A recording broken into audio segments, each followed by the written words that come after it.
مولانا محمد بارک سلیم صلی اللہ تعالی علیہ وآلہ وسلم۔ اس جلسے کا نام ہے اصلاح معاشرہ کانفرنس۔ تو اصلاح معاشرے میں بہت سی چیزوں کی کرنی ہے، ضرورت بھی ہے۔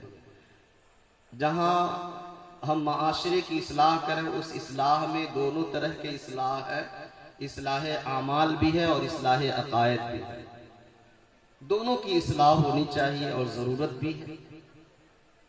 پہلے چھوٹی سی ایک بات اپنے دماغ میں بٹھا لیں۔ ابھی حضرت علامہ مفتی محمد اظہار صاحب قبلہ بیان کر رہے تھے درود پاک کی فضیلت، بڑا اچھا لگا، لوگ محظوظ بھی ہوئے۔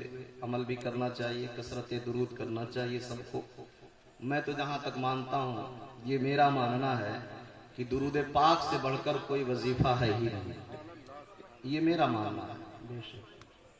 اور حقیقت میں جو روایتیں ملتی ہیں، اقوال ملتے ہیں، ان سے یہی پتہ بھی چلتا ہے۔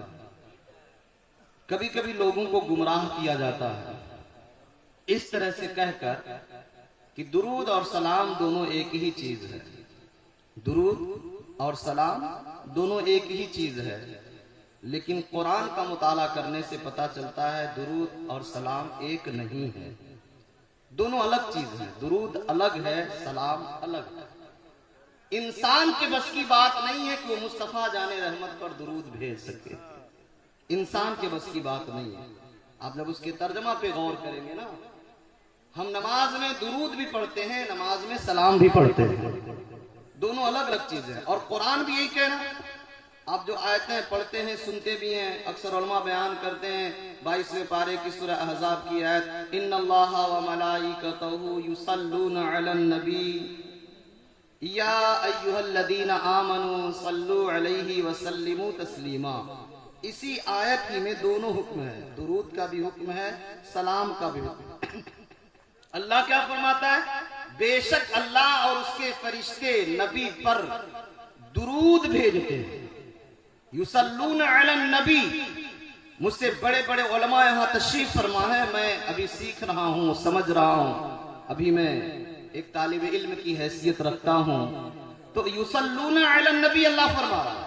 اور مفتی اظہار صاحب ہیں، مولانا شمیم مصباحی صاحب ہیں، یہ لوگ بہتر طریقے سے علماء اہل سنت جانتے ہیں، علامہ عز الدین ثقافی صاحب، تو یہ لوگ جانتے ہیں اچھے طریقے سے کہ التسلیم علی اور الصلاۃ علی، جب الصلاۃ کا صلہ علی آتا ہے تو اس کے معنی ہوتا ہے درود پڑھنا، اور جب التسلیم کا صلہ علی آتا ہے تو اس کا معنی ہوتا ہے سلام پڑھنا۔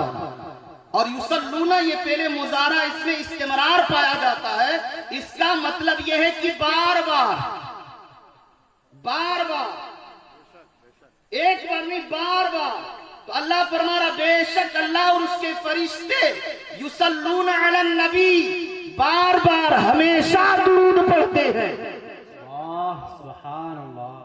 یا ایھا الذین آمنوا صلوا علیہ وسلموا، اے ایمان والو تم بھی نبی پر درود اور سلام خوب خوب پڑھو۔ یہ مفعول مطلق ہے، خوب خوب پڑھو۔ اب جہاں ایمان والوں کو حکم دیا وہاں صرف درود کا حکم نہیں دیا، اور اللہ فرما رہا ہے کہ بے شک اللہ اور اس کے فرشتے نبی پر درود بھیجتے ہیں۔ لیکن جب ایمان والوں سے کہا تو یہ سلونا کے ساتھ جہاں سلو ہے وہیں سلمو بھی ہے، اور التسلیم علی بھی، الصلاۃ علی بھی ہے، دونوں ہیں۔ صلو علیہ وسلموا، اب صلو علیہ پر واو یہاں عاطفہ ہے اور سلمو کو عطف کیا گیا، اب علیہ الصلاح کے لیے بھی ہے، علیہ التسلیم کے لیے بھی ہے۔ تو اللہ فرماتا ہے اے میرے بندو، تیرے رب کے فرشتے مصطفیٰ پر درود بھیجتے ہیں، اے ایمان والو تم بھی نبی پر درود اور سلام دونوں پڑھو، درود بھی پڑھو سلام بھی پڑھو۔ اور نماز میں ہم درود بھی پڑھتے ہیں، سلام بھی پڑھتے ہیں۔ درود تو سب پڑھتے ہیں، اور سلام کب پڑھتے ہیں؟ درود سے پہلے ہم سلام پڑھتے ہیں، نماز میں درود سے پہلے سلام پڑھتے ہیں، تحیات پڑھتے ہیں، تشہد پڑھتے ہیں، اس میں نبی پر سلام پڑھتے ہیں، اس کے بعد درود شریف پڑھتے ہیں۔ اب آپ اندازہ لگائیں، جب پڑھتے پڑھتے ہم جاتے ہیں تشہد نا، تو اس میں ہم کس طرح سے سلام پیش کرتے ہیں، اور جب بات آتی ہے پڑھتے پڑھتے گئے تو کہتے ہیں السلام علیکہ ایھا النبی، یہی نہ پڑھتے ہیں؟ سب کو یاد ہے السلام علیکہ ایھا النبی، جو آپ پڑھتے ہیں نا عربی زبان میں، اس پر اس کے ترجمہ پر بھی دھیان دیا کریں. نہ سمجھ میں آئے کتنے اچھے اچھے علماء آپ کے قرب و جوار میں رہتے ہیں، ان کی بارگاہ میں جائیں، حضور ہم کو سمجھائیں تو سبحان ربی الاعلیٰ کا معنی کیا ہوتا ہے، حضور بتائیں تو صحیح سورہ فاتحہ کا مطلب کیا ہوتا ہے، حضور بتائیں تو صحیح سورہ اخلاص کیا ہے، حضور بتائیں تو صحیح درود کا مطلب کیا ہے، حضور بتائیں تو صحیح تشہد کا معنی کیا ہے. یہ پوچھا کریں. نہ پوچھنے سے بھی ہمارے علم میں اضافہ نہیں ہوتا ہے. اور بہت سے لوگ آج بھی ہیں جو دینی تعلیم سے بہت دور ہیں، بہت سی بیٹیاں بہنیں مائیں ہیں جو آج بھی دینی تعلیم سے بہت دور ہیں. اب دیکھیں ہم کہتے ہیں السلام علیکہ ایھا النبی، اے نبی آپ پر سلام ہو، آپ پر سلام ہو.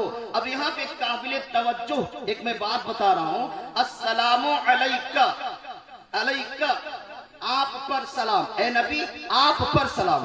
علیکہ یہ ہم پڑھتے ہیں علیکہ، لیکن علا یہ الگ ہے، کاف ضمیر الگ ہے. اسی پہ میں آپ کو ایک نقطے کی بات، پوائنٹ کی بات بتانا چاہتا ہوں. کیونکہ آج کے دور میں جب ہم سلام پڑھتے ہیں، درود پڑھتے ہیں، تو کچھ نبی کے غدار ہیں جو کہتے ہیں وہ سنتے ہیں کیا، وہ دیکھتے ہیں کیا.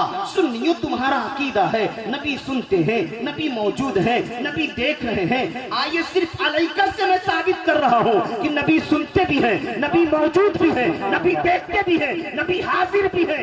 علیکہ یہ ثابت کرتا ہے. مسلمانوں دھیان دو، کیا پڑھتے ہو، کیا عرض کرتے ہو. السلام علیکہ پڑھتے ہیں. اب حرف جار ہے اور کاف ضمیر خطاب ہے، اور کاف ضمیر خطاب اسی کے لیے استعمال کیا جاتا ہے جو سامنے موجود ہو. اگر دیکھ رہا ہو تو دیکھ بھی رہا ہو، سننے کی طاقت ہے تو سن بھی رہا ہو. تو کاف ضمیر خطاب اسی کو کہتے ہیں. اس کاف ضمیر سے خطاب جو موجود سامنے ہوتا اسی سے بات کی جاتی ہے، اسی سے اپنے باتوں کو پیش کیا جاتا ہے علیکہ کہہ کے. جیسے ہم کہتے ہیں السلام علیکم، آپ پر سلام، آپ موجود ہیں، آپ پر سلام، آپ موجود ہیں. علیکہ میں جو کاف ضمیر ہے، یہ کاف ضمیر اس بات پر دال ہے کہ ضمیر خطاب اسی کے لیے استعمال کیا جاتا ہے جو موجود ہو، جو حاضر ہو، جو ناظر ہو. اگر ناظر ہے تو ناظر ہے، سامع ہے تو سامع ہے. علیکہ نے بتا دیا، کاف ضمیر نے، یہ ضمیر خطاب ہے. اے نبی آپ پر، اے نبی آپ پر. تو کاف ضمیر خطاب اسی کے لیے استعمال ہوتا ہے جو سامنے موجود ہو. تو پتا چلا ہم نماز میں السلام علیکہ کہہ کر کے اپنا عقیدہ بھی پیش کرتے ہیں. یا رسول اللہ ہم سلام پڑھتے ہیں، ہم درود پڑھتے ہیں، لیکن میرے آقا یہ عقیدہ رکھ کر پڑھتے ہیں کہ آپ موجود بھی ہیں، ناظر بھی ہیں اور سننے والے. سبحان اللہ، ماشاءاللہ، بہت ضمیر خطاب اس بات پر دال ہے کہ نبی موجود ہیں، نبی دیکھ بھی رہے ہیں، نبی سن بھی رہے ہیں، اور ہم نماز میں دونوں پڑھتے بھی ہیں. اور آگے بڑھیں گے نا تو بہت سی باتیں کھلتی ہوئی نظر آتی ہیں صاف صاف. آپ کچھ کہتے ہیں لوگ کہ تم یا نبی سلام علیکہ کیوں پڑھتے ہو، یہ غلط ہے. ہم نے کہا